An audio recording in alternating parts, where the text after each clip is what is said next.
नमो बुद्धाय। वंदामि बनते जी। मैं महाकारुणिक तथागत भगवान गौतम बुद्ध, धम्म तथा संघों को पंचांग प्रणाम करती हूँ। बोधिसत्व डॉक्टर बाबा साहेब अम्बेडकर जी तथा पूजनीय भंते जी को वंदन करती हूँ।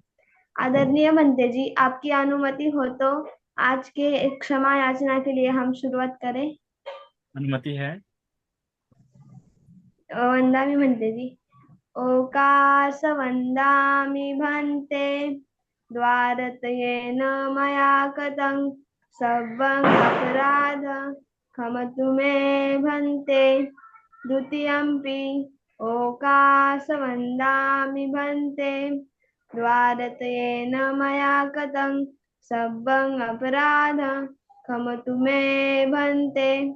तृतीयंपि ओकाश वंदामि भन्ते द्वारतयेन मया कृतं सर्वं अपराध क्षमतु मे भन्ते। खमतु खमतु खमामि सुखिता हन्तु निरोगी हन्तु निदुःखो हन्तु। ओकाशहं भन्ते तिसरनेन सह पंचशीलं धम्मं याचामि अनुगहं गत्वा शीलदेतमे भन्ते। द्वितीयंपि ओकाशहं भन्ते तिसरनेन सह पंचशीलं धम्मं याचामि अनुगहं गत्वा शीलदेतमे भन्ते।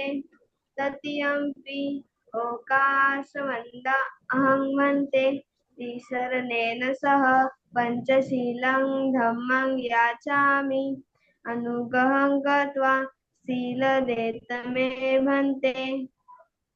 यं अहं वदामि तं वदेथ। अहं भन्ते। नमो तस्य भगवतो अरहतो सम्मा सम्बुद्धस्स। नमो तस्स भगवतो अरहतो सम्मा सम्बुद्धस्स। नमो तस्स भगवतो अरहतो सम्मा सम्बुद्धस्स। नमो तस्स भगवतो अरहतो सम्मा सम्बुद्धस्स। बुद्धं शरणं गच्छामि। बुद्धं शरणं गच्छामि। धम्मं शरणं गच्छामि। धम्मं शरणं गच्छामि। संघं शरणं गच्छामि।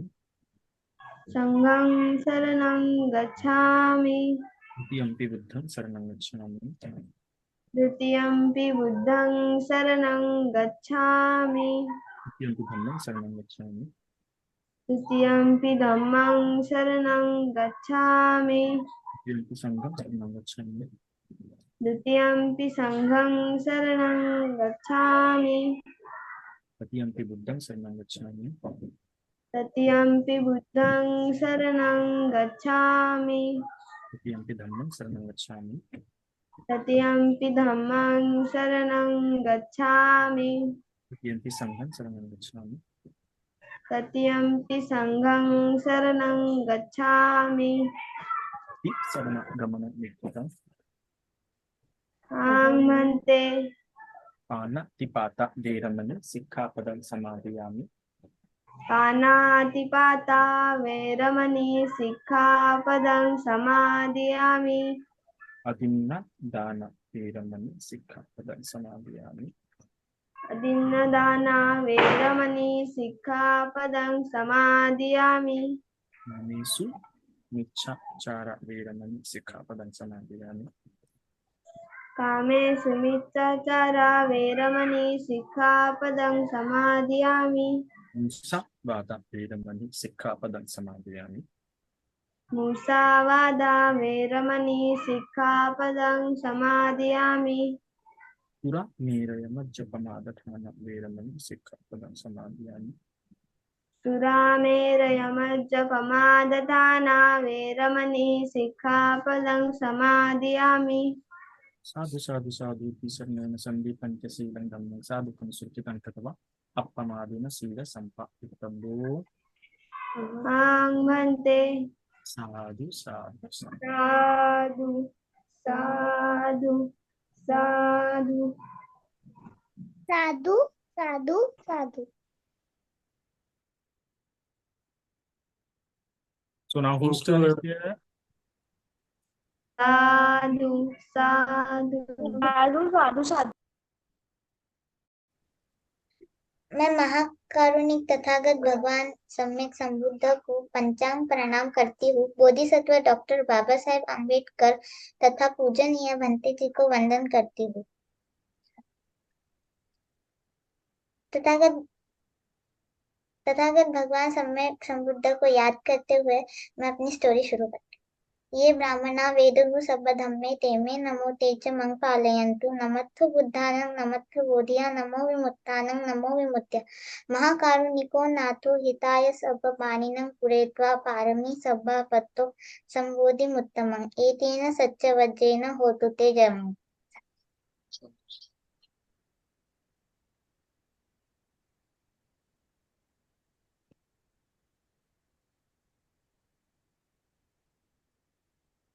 मेरे स्टोरी के वेब क्लस्टर के कैरेक्टर्स में भगवान बुद्ध जी और उनका संग है। भगवान बुद्ध उनके शिष्यों के साथ। मेरी स्टोरी का नाम भगवान बुद्ध और उनके शिष्य।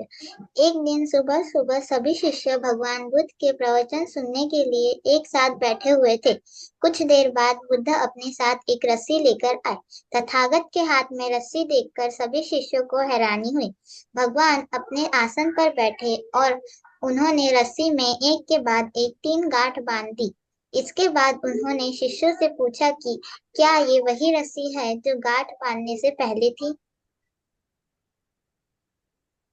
इस प्रश्न के जवाब में एक शिष्य ने कहा कि तथागत, इसका उत्तर थोड़ा मुश्किल है।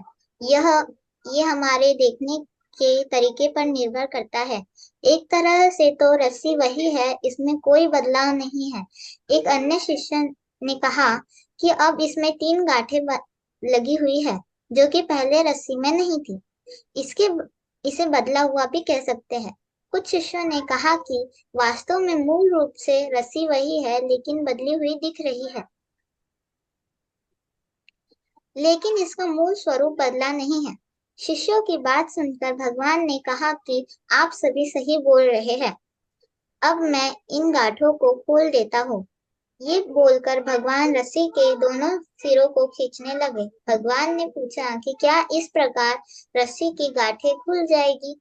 सभी शिष्यों ने कहा कि नहीं, ऐसे करने से तो गांठें और भी कस जाएगी, इन्हें खोलना और मुश्किल हो जाएगा।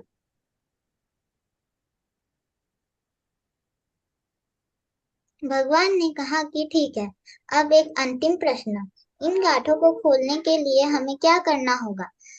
शिष्यों ने कहा कि हमें इन गांठों को ध्यान से देखना होगा जिससे हम जान सके कि इन्हें कैसे लगाया गया है। इसके बाद हम गांठों को आसानी से खोल सकते हैं। भगवान इस जवाब से संतुष्ट हो गए और उन्होंने कहा कि ये सही बात है। हम परेशानियों में फंसे रहते हैं और बिना कारण जाने ही उनका हल खोजने लगते हैं, जबकि हमें पहले समस्याओं के मूल को समझना चाहिए।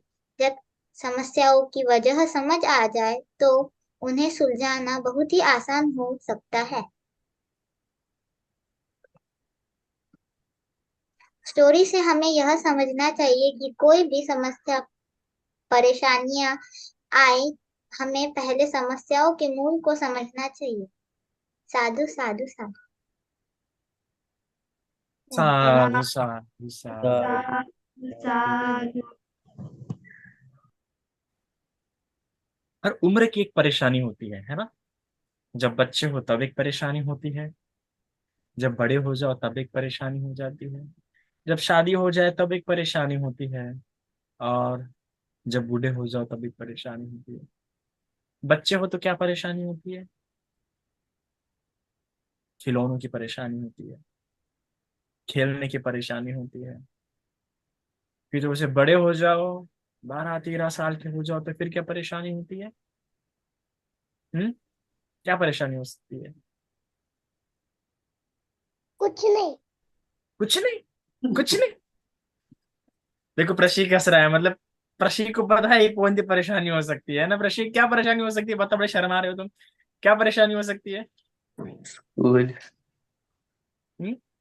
स्कूल फ्यूचर की। School, tuition, okay. फिर कॉलेज का समय आ गया, फिर कौन सी परेशानी हो सकती है विनीता?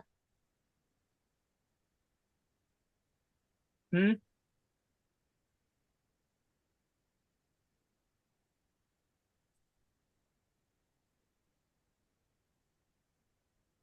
विनीता का तो माइक ऑन ही नहीं हो रहा, क्यों विनीता? हाँ बंटी जी। कॉलेज में चले जाओ तो कौन सी परेशानियां हो सकती है? करियर की। करियर की उम्र, ये बड़ी परेशानी होती है। ओके। तो कई सारी अलग अलग परेशानियां होती है, पर एक उम्र की हर कुछ परेशानियां होती है। हर उम्र में, आप चाहे बच्चे हो, बड़े हो जाओ, कुछ भी हो जाओ, परेशानी आपके पास रहेंगी। और कई बार ऐसा हो सकता है कि आप परेशानियों का कारण ना खोज पाओ, आपको कारण पता ना चला गया। और कभी कभार उसका कारण खोजने में भी इंसान और परेशान हो जाता है कि क्या होगा रीजन, क्या होगा रीजन, क्या होगा रीजन, और नहीं पता कर पाता। कभी कभार बच्चों परेशानी हल नहीं होती है, नहीं हो सकती हल परेशानी, तो उन परेशानियों को एक्सेप्ट करना पड़ता है। जो परेशानी हल नहीं हो रही है, तो उनका बहुत अच्छा उपाय अगर उन्हें हल करने का है, तो एक्सेप्ट, उसके साथ जीना सीख लो कि हाँ ये मेरे कर्मों का सत्य है, मैंने किस साथ ऐसा किया होगा, मैंने इस प्रकार का दुख, इस प्रकार की तकलीफ किसी को दी होंगी, आज मुझे प्राप्त हुई। पर जो ऐसा सवाल पूछेगा कि मेरे साथ ही क्यों, मैं ही क्यों, और भी तो है लोग, और उस इंसान को सबसे ज्यादा तकलीफ होंगी जो अपने दुख के समय में किसी पापी इंसान को देखेगा कि वो पापी इंसान तो सुखी है। ऐसा देखने वाला व्यक्ति कभी भी नैतिक अर्थात मॉरली गुड नहीं हो सकता है, अच्छा नहीं हो सकता। आज आज अच्छा होगा तो कल बुरा हो जाएगा। अरे वो तो देखो बड़े यार, वो तो ऐसा जीवन जी के भी, पाप में जीवन जी के भी बड़े सुखी है, तो मैं क्या करूं? कोई धर्म वगैरह नहीं है, उसकी जो दृष्टि है नास्तिक होते जाएंगे, उसकी जो दृष्टि है अकुशल होते जाएंगे। तो इसलिए ऐसा कभी नहीं करना। कुछ कुछ परेशानियों को जो हट नहीं रही उन्हें स्वीकार कर ले, एक्सेप्टेंस। एक्सेप्टेंस एक बहुत ही अच्छा पेशेंस है इंसान में, पर पेशेंस इंसान में होता नहीं है, तो इसलिए एक्सेप्ट भी नहीं कर पाता है। ओके। तो अभी उम्र के हिसाब से अलग अलग परेशानियां होते हैं, तो अलग अलग सुख भी होते हैं। हर उम्र में एक तरह का सुख पसंद नहीं आता है। बचपन में मट्टी के साथ, खिलौने के साथ खेलने में मजा आता था, है ना? बाबी गर्ल, है ना सॉन्ग में, I am a Babi girl in the Babi world, ब्ला ब्ला ब्ला, है ना? फिर और कितने प्यारे प्यारे सॉन्ग थे बचपन के, चंदू का चाचा, है ना, लकड़ी की काटी। तो बड़े बचपन में बड़ा मजा आता था ऐसे ऐसे खेलों में। नदी का पहाड़, उठक बैठक, आउट आउट, है ना, लपन छुपन, हाइड एंड सीक, है ना, लगोड़ी। तो ये सारा बचपन में मजा आता है, पर जब वही आप बड़े हो जाते हो तो आता है क्या मजा? तो लगता है रट है क्या खेलने का। फिर दोस्तों के साथ घूमने में मजा आता है ना? फिर और थोड़े से बड़े हो गए तो दोस्तों से ज्यादा के साथ घूमने में मजा आता है। अभी दोस्त नहीं चाहिए घूमने के लिए, अभी तो कोई अपना चाहिए जिसे हम बहुत पसंद करते हो, जिसे देखने की इच्छा होती हो, है ना, जिसके साथ समय बिताने की इच्छा होती हो, बहुत बातें करने की इच्छा होती हो, है ना? देखो संदेश जी के चेहरे पे स्माइल आ गई। संदेश जी अकेले दुबई में, उधर कौन है? कोई नहीं, अपने आप को देख लो आईने में, है ना? तो ऐसा होता है। फिर वो हो गया, फिर वो होने के बाद 22, 23, 24, 25 के हो गए, लगता है कि अरे बहुत इंजॉय कर लिया सबके साथ, तो अभी कमाते भी है ना? क्योंकि अभी घुमाने फिलाने के लिए तो खर्चा लगेगा ना, गाड़ी में पेट्रोल लगेगा, पिक्चर देखने के लिए पैसा लगेगा, अब वो भी कमाना जरूरी है। अभी 21, 22 साल तक ठीक है मम्मी पापा को मांगी, अभी तो नहीं मांग सकते, तो बड़े हो गए हैं, अभी तो खुद कमाना होगा। फिर कमाने में सुख मिलता है, जो पैसा हाथ कमा के, तो उसमें सुख मिलता है। फिर वो होते होते फिर 35 फिर हो जाती है, फिर लगता है नहीं अभी तो शादी, है ना? और ऐसे ऐसे होती तो कैसा होता है बच्चों कि जैसे आप आज बहुत मान रहे हो कि नहीं मुझे ये चाहिए चाहिए चाहिए, करते होंगे ना जिद। आप सभी लोग कुछ ना कुछ अपने पेरेंट्स से जिद करते होंगे कि मम्मी मुझे ये चाहिए, पापा मुझे ये चाहिए, मुझे लेके तो इसके बिना मैं जी नहीं सकता। आपने बात सोचना चाहिए कि ठीक है अभी लूंगा, पर जैसे मेरे थोड़ा समय बीतेगा मुझे उसमें मजा नहीं आएगा। जो इस प्रकार से देखता हूँ ठीक है मैं ले तो लूंगा, मैं खरीद तो लूंगा, मैं कर तो लूंगा, पर थोड़ी देर की तो शांति मिलेगी, है कि नहीं। हर दिवाली में, दसरे में, या कैसे ना कोई साल में एक बार जब आप लोग कपड़े खरीदने जाते होंगे, है ना, जाते तो होंगे कपड़े खरीदने, तो कपड़े खरीदने जाते होंगे, कपड़े भी लेते होंगे। कपड़े लेते वक्त कुछ कुछ महंगे कपड़े पसंद आते होंगे आपको, तो आपको ये ख्याल आता है कि यार इतने महंगे कपड़े तो ले रहा हूं मैं, क्या फायदा है, एक दो बार, दो तीन बार पहनूंगा, फिर लगेगा यार और बहुत बार पहन लिया, नया ड्रेस खरीदता हूँ। इससे अच्छा चलो मैं कम पैसों में तीन चार ड्रेस खरीद लूँ। जो एक ड्रेस जो बहुत ज्यादा पैसों में आ रहा है, उसी पैसों में तीन चार ड्रेस भी आ सकते हैं, तो क्यों ना मैं वो ले लूँ। तो जो सिर्फ अपनी पसंद को मैटर नहीं करता, जो सिर्फ अपनी पसंद के हिसाब से देखता हूँ, दिखता है कि इसे कल्टिविटी, यूटिलाइजेशन, कितने ज्यादा प्रकार से मैं इसका इस्तेमाल कर सकता हूँ, जो इन बातों को देखता है वो इंसान मैच्योर होता है। उस इंसान को बहुत कुछ मिलता, वो इंसान बहुत कुछ हासिल कर पाता है ना, वो इंसान के पास बहुत कुछ होता है। पर जो इंसान नहीं नहीं मुझे ये पसंद है, मुझे एक चाहिए, जो ऐसा सोचता हूँ, हाँ उसको आज मिल जाएगा पर कल कुछ नहीं मिलेगा, उसका ज्यादा कुछ नहीं होगा, उसका थोड़ा सा होगा। तो जो इंसान ऐसा सोचता हूँ अरे यार मैं ले तो लूंगा, पर मैं इसको इस्तेमाल कैसे करूंगा ज्यादा ज्यादा, जो ये सोचेगा कि ज्यादा ज्यादा मैं इसको इस्तेमाल कैसे कर सकता हूँ, उसकी चॉइसेस अपने आप बदलती जाएंगी, उसकी पसंद अपने आप बदलती जाएंगी। अभी तो हमारी पसंद कैसी होती है, दोस्त के पास दिखा, हाँ चलो मेरे पास भी होना चाहिए। तो हमारी जो चॉइसेस है, हमारी जो पसंद है, वो किसी और के द्वारा डोमिनेटेड हो रही है, किसी और के द्वारा, मतलब अने हाँ अने हमारी खुद की चॉइस नहीं है वो, बस हाँ उसने कर दिया ना, सो हम किसी और के चक्कर में जा रहे हैं, हम खुद ब खुद कहीं खो जा रहे हैं, वो हमारी खुद की चॉइस नहीं है ना। वही इंसान अलग बन पाता है, उसी इंसान का अलग फैशन होता है जो खुद की चॉइस खुद चूज करता है। ऐसा नहीं कि दोस्तों के पास होगा, उसके पास है, इसके पास है, वो कभी भी उसका खुद का अपना फैशन नहीं बन सकता है। आजकल मोस्टली हम किसी और का फैशन फॉलो करते हैं, पर जिसने इस फैशन को इन्वेंट किया होगा उस थोड़ी किसी और को फॉलो किया, उसने खुद ने इन्वेंट किया, तो कैसे उसने इन्वेंट किया होगा। फैशन इन्वेंट कैसे होते हैं, जो अपने खुद के चॉइस को जानता है, खुद के चॉइस को एनालिसिस करता है, खुद के चॉइस को जानता है कि इसका कैसे यूटिलाइजेशन हो सकता है, ऐसे अलग अलग तरीके से। तो चॉइसेस, स्ट्रेस, परेशानियां और सुख, पसंद नापसंद, ये सब उम्र के हिसाब से बदलती जाती है। इसलिए हमने इन पे ज्यादा अपना समय बर्बाद नहीं करना चाहिए, हमने देखना चाहिए कि मेरा बेनिफिट कैसे हो सकता है। ये बात अलग होती है, प्लेजर जिसे हम सुख कहते हैं, है ना, हैप्पीनेस, जॉय, ये अलग बात हो गई। उसके अलावा स्ट्रेस, परेशानियां, तकलीफें, ये अलग बात हो गई। और इन दोनों से जो ऊपर उठ जाता है, इन दोनों में से कौन ऊपर उठ सकता है, वो इंसान जो सोचता है कि बेनिफिट, बेनिफिट वाला इंसान ही अपना लाइफ में सबसे ज्यादा लकी इंसान हो सकता है। Luck, luck what is luck? Luck मतलब जब बेनिफिट आपको ज्यादा मिल रहा हो। और बेनिफिट क्या ज्यादा मिलता है, आसमान से टपकता है क्या? नहीं, हमारी चॉइसेस, हमारे चॉइसेस हमें बेनिफिट दिलाते हैं। तो जो चॉइस अच्छे से करता हूँ, जो चॉइस, जिसकी चॉइस किसी और के चॉइस पे डिपेंड नहीं होगी कि उसने चूज करा मैं भी चूज करूंगा, वही इंसान लकी हो सकता है। So you want to lucky, lucky होना चाहते हैं आप लोग, तो अपनी चॉइस खुद करना सीखें। और चॉइसेस कैसे की जाती है, अच्छे से चॉइस अगर आपको करना सीखना होगी, तो अपनी चॉइस करने के पहले बड़ी लोगों से पूछो, अपने पेरेंट्स से पूछो, अब किसी अच्छे इंसान से पूछो। और जब ऐसा पूछना शुरू करेंगे, पहले पहले हो सकता है कि अरे ये क्या ओल्ड फैशन, अरे क्या ये क्या वो, आपको ऐसा लग सकता है।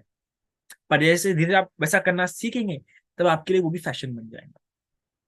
हमारे एक फ्रेंड थे, जब मैं स्कूल के जमाने में था, तो मेरे एक मुसलमान फ्रेंड था, उसके शर्ट्स बहुत अच्छे हुआ करते थे। मैं बोलता यार तुम्हारे शर्ट काफी अच्छे है, कहाँ से खरीदते हो? तो बोले मुझे नहीं पता। तो फिर तुम्हें नहीं पता तुम क्यों पहन रहे हो भाई, कैसे क्या तुम पहन रहे हो? तो कहते मेरी मम्मी मेरी चीजें चूज कर लाती। मैं हैरान, बोला यार अभी तुम 12th में, मतलब फर्स्ट ईयर में जा रहे हो, और अभी भी तुम्हारी मम्मी तुम्हारे चूज कर लाती है? बोलते हाँ, तुम्हें इच्छा नहीं होती कि तुम खुद चॉइस करो, खुद पसंद करो जाके मार्केट में?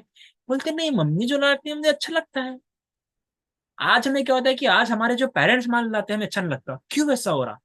एक बंदे से ये अपने आप पसंद आ रहा है, और हमें ये पसंद नहीं आ रहा क्योंकि हमारी मेंटेलिटी चेंज हो चुकी है। और मैं सही बता रहा हूँ, उस पे वो टी शर्ट वो शर्ट्स काफी अच्छे दिखते थे, काफी अच्छे दिखते थे उस पे। वो जो जो भी उसके पेरेंट्स सिखाते थे, याद रखना, हमारे पेरेंट्स जानते हैं कि हम पे क्या सूट करता है, क्योंकि वो बचपन से कपड़े पहनाते आ रहे हैं, वो हमें बचपन से देखते आ रहे हैं, वो हमारे लिए बचपन से चूज करते आ रहे हैं, तो उन्हें पता है कि हम पे क्या सूट करेगा, इसलिए go with the parents choice. पर हम खड़े बाल, है ना, जेल, परफ्यूम सो हमने हमारे चॉइस से पता है कि हम और वेट ना शुरू हो जाते हैं। और आप देखो, आप आजकल हमारे ट्रेंड है ऐसे एकदम खड़े बाल वगैरह करने की। और आप जितने भी मोस्ट और जो भी कोरियन सीरीज देखते होंगे, है ना, कोरियंस वगैरह सीरीज देखते होंगे या हॉलीवुड की सीरीज देखते होंगे, आप देखो उनमें उनकी हेयर स्टाइल देखिए, आप समान रहते, बहुत ही सिंपल होते हैं। आप जो वो बीटीएस के फैंस होंगे, उनकी भी देखिए कितनी प्यारी सिंपल सी हेयर स्टाइल है। क्योंकि जब आप का लेवल जब बढ़ते जाता है, जब आप एक ऑफिशियल इंसान हो जाते हैं, तब आप वो सब नहीं कर पाते। सोसाइटी सोसाइटी उसको अच्छा नहीं मानती, और हम दिखते भी अच्छे नहीं। अगर हम अपना अच्छा इंप्रेशन से ना, वेल, एकदम बहुत ही अच्छा क्वालिफाइड इंप्रेशन, तो उससे नहीं होगा। उसका अपने पेरेंट्स चॉइस देखिए, और अगर आपने वेस्ट चॉइस बना दिए, तो रियली आपकी चॉइस बहुत डिफरेंट होगी। ओके, सो एक कहानी हम बताते हैं और कहानी से समाप्त करते हैं। एक बार क्या हुआ, जैसे तीन कुछ ऐसे लोग थे, व्यापारी थे, बिजनेसमैन थे, और ट्रैवलिंग वाले बिजनेसमैन थे। मतलब उस समय में क्या हुआ करता था कि लोग यहाँ से वहां जाया करते थे व्यापार के लिए। और ऐसे जो ट्रैवलर जो बहुत ट्रैवलिंग करते हैं ना, वो लोग बहुत इंटेलिजेंट होते हैं। इंटेलिजेंट इन द सेंस जो समाज को अच्छे से समझते हैं, उनका सोशल इंस्टिक्ट, या फिर कहिए आप सोशल बिहेवियर या सोशल नॉलेज बहुत अच्छा होता है, बहुत अच्छा। वो विद्वानों में से एक होता है जो बहुत घूमता है, यहाँ वहां जाता है, प्लेसेस देखता है। बहुत लोग मानते हैं इसको बात। तो भी वो लोग थे, व्यापारी थे, तो भी इधर उधर, कभी इस देश कभी उस देश, कभी इस नगर कभी उस नगर, कभी इस शहर कभी उस शहर जाते थे। जैसे एक बार वो लोग सराय में ठहरे। एक प्लेस होते होटल टाइप वगैरह, नहीं क्या, उसमें सराय बोलते थे कि रात हो गई तो एक होटल में ठहरेंगे। तो ऐसे ये ऐसे ठहरे कुछ लोग। तो ये तीन लोग आपस में मिले, और मिले तो फिर बातचीत शुरू हुई। और बातें करना चाहिए बच्चों, बातें इसकी उसकी नहीं, इसने ऐसा किया उसने ऐसा किया, इस प्रकार की बातें नहीं, या तेरे पास क्या है मेरे पास क्या है, ऐसी नहीं। नॉलेजेबल बातें अबाउट कल्चर, अबाउट सोसाइटी, है ना, अबाउट डिफरेंसेस, फिलोसॉफिकल। आप जब ऐसे कहानियां शेयर करनी चाहिए। मेरा ब्रदर, मेरा भाई बहुत अच्छा था कहानियां अभी भी है, जिंदा है वो। कहानियां बताने में बहुत अच्छा था। तो हम सभी उसके आसपास बैठे थे, इसे हमें बहुत नॉलेज मिला था। मेरे जो भी फ्रेंड्स हुआ करते थे, काफी इंटेलेक्चुअल्स हुआ करते थे, तो जब उनके साथ बैठेंगे तो अपने आप वो नॉलेज की बात होती थी। तो बहुत सारा कुछ जानने के लिए मिला था। तो मैंने अपने आप में देखा कि बाकी लड़कों के मुकाबले जो मेरे एज के लड़के हुआ करते थे, उनसे मैं बहुत आगे था। भले I was not a topper, मैं कभी टॉपर नहीं रहा, मैं कभी टॉपर नहीं रहा। आई वॉज लाइक, मैं कभी तो टॉप भी नहीं किया, और मैं उतना अच्छे भी नहीं लगता था पर्सन, बस स्टिल टीचर लगता था कि ये लड़का बहुत होशियार है। मेरी गिनती होशियारों में होती थी। क्यों? क्योंकि मैं अपना समय अच्छे दोस्तों के साथ बिताऊंगा तो मुझे अच्छी बातें बताएंगे नॉलेज की। और जब भी किसी से ऐसा एकदम एवरेज लड़के से मैं बातें करूंगा, तो अपने आप, अभी नॉलेज है तो अपने आप निकलेगा ही बाहर। लोग बोले थे, भाई तुम कितने विद्वान हो, तुम कितना आता है यार, क्या क्या पढ़ाऊंगा तुमने। मैंने कहा ज्यादा कुछ पढ़ा ही नहीं है, सिर्फ दोस्त साथ रहो अच्छे। तो ये जब आप डिस्कशन करते हो, अच्छे दोस्त साथ होते हो, तो बहुत अच्छी अच्छी बातें होती है, अच्छा अच्छा नॉलेज मिलता है, और बहुत अच्छा होता है। और मैं हमेशा कहता हूँ कि मुझे अच्छी बातें पढ़ने का जो मौका मिला, जो मुझे अच्छी अच्छी किताबें, आई एम सो लकी कि मुझे इतनी प्यारी प्यारी किताबें पढ़ने के लिए मिली। और मुझे इसलिए मिली क्योंकि मुझे उन किताबों के बारे में पता चला। और मुझे उन किताबों के बारे में कैसे पता चला, मेरे दोस्तों ने पढ़ा था और उन्होंने मुझे सजेस्ट किया। अगर उन्होंने सजेस्ट नहीं किया तो शायद से मुझे इतनी अच्छी किताबें पढ़नी नहीं मिलती। बच्चों बता रहा हूँ, आप सही में, अगर कुछ कुछ किताबें अगर आपने नहीं पढ़ी है, तो आपने लाइफ नहीं जी बच्चों, आपने कुछ भी नहीं देखा, इट मीन्स। सो कुछ ऐसे बुक्स होती कि पढ़ना ही चाहिए। So I am lucky in that.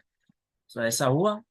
तो वैसे लोग, वो लोग दोस्त लोग भी, अब दोस्त तो नहीं थे, अभी थे, अभी रात बिता नहीं, चलो भाई मिल गए तो बातें कर लेते, चर्चा कर लेते।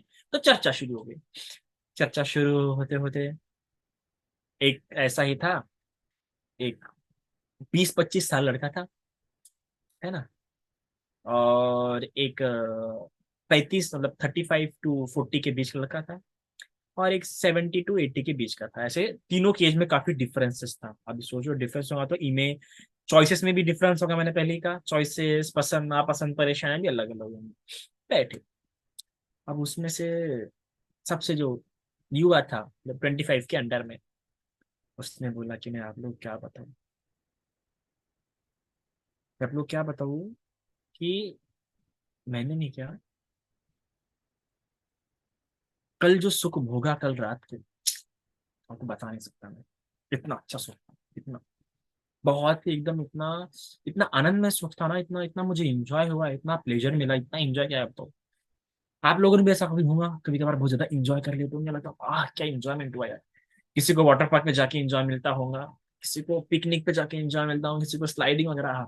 तो हम बोले, तो उन लोग हैरान, भाई भाई ऐसा कौन सा आपने एंजॉयमेंट किया, ऐसा क्या एंजॉयमेंट था जो हम बताइए, हमें भी एंजॉय होती ना कि भाई हम भी जाने, फिर हम भी करने की। तो बोलेंगे, कल मुझे इतनी सुंदर लड़की दिखी ना, क्या बताओ आपको, देख रहे हो क्या बोला, इतनी सुंदर लड़की दिखी, क्या बताओ।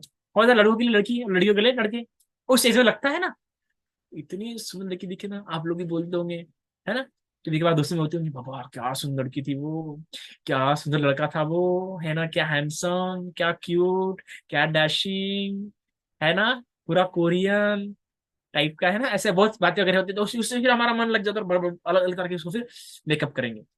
तो फिर उसने बोला, फिर बाकी तो उसमें से एक बोलता है, जो जिसकी एज 45 थी, 35 to 40, रहने दो, ये भी क्या सुख है, हाँ, ऐसा बोले। तो बोले अच्छा, तो ऐसा क्या बोल रहे हो तुम, अरे तुम्हारा क्या सुख होगा, मैंने मैंने कल दोपहर को क्या सुख भोगा, इतना खतरनाक सुख था ना, तुम बता नहीं सकता, मैं तुम लोगों से भोगा नहीं हूँ। तो बोले ऐसा क्या सुख था, हमें नहीं पता, हम भी जाने। कहते हैं कि कल दोपहर को मैंने राजमहल में भोजन किया। अरे क्या क्या डिशेस थी भाई, क्या क्या डिशेस थी बताओ मैं आपको, इतना तो मन भर गया ना मेरा, क्या बताओ। फिर वो जो बूढ़ा होता, अरे ये भी क्या सुख हुआ, अरे तुम लोग क्या सुख की बात करें, तुम लोग कुछ भी नहीं सोचा, मेरा सुख सबसे मस्त सुख था। तो बोला, अरे आपका सुख कौन सा सुख है। तो बोलते, आज सुबह मेरा जो पेट खाली हुआ ना, इतना मुझे आनंद मिला, इतना आनंद मिला, क्या बताऊं, मतलब इतना भारी भारी लग रहा था, ऐसा मन तृप्त हो गया।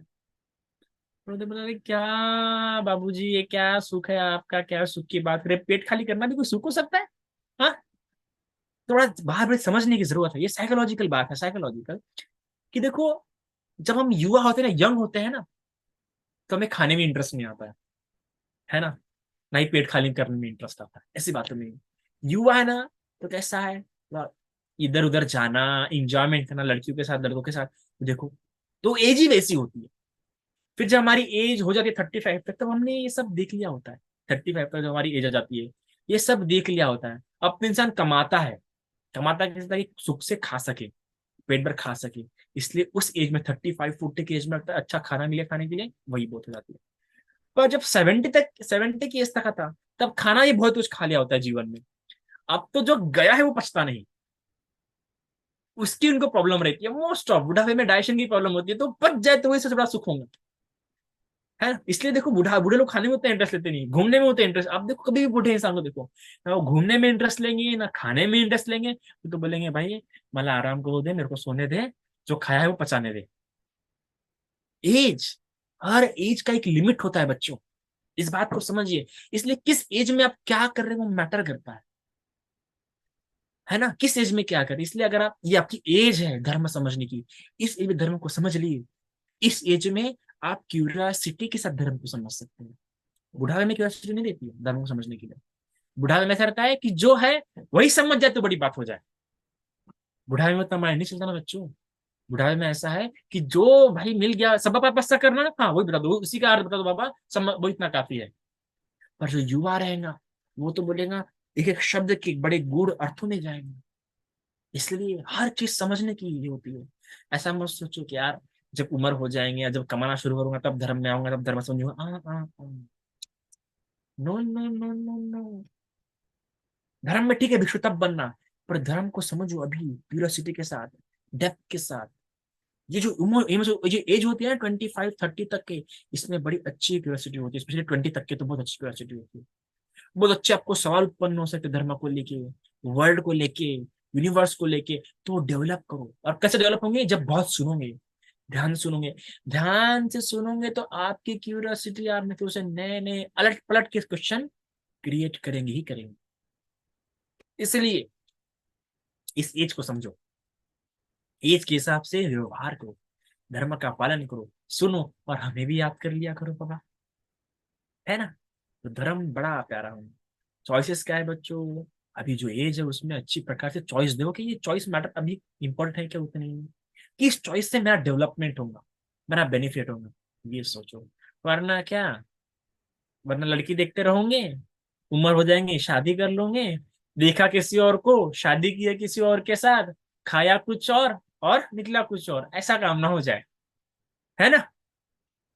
तो जो इंसान खुद के चॉइस होते हैं वो खुद के डिसीजन खुद लेता है और अपने लाइफ में beneficial happiness, not addictive happiness, ये फर्क होता है बच्चों। एडिक्टिव हैप्पीनेस आपको वीक करती है, आपको कमजोर करती है, और बेनिफिशियल हैप्पीनेस आपकी वेल्थ बढ़ाती है, पैसा बढ़ाती है, आपकी फैमिली बढ़ाती है, आपकी हैप्पीनेस बढ़ाती है। ये दोनों हैप्पीनेस में फर्क होता है। So try to earn a beneficial happiness, not a addictive happiness.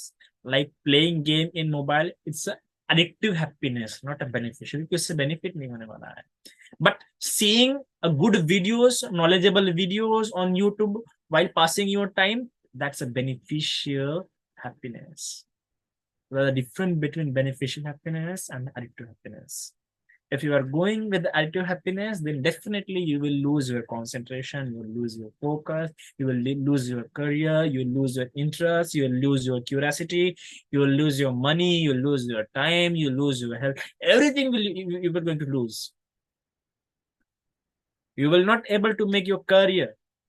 So क्या करना है, बेनिफिशियल हैप्पीनेस के बारे में सोचना है। ओके, तो इतना आज के लिए काफी है। साधु साधु।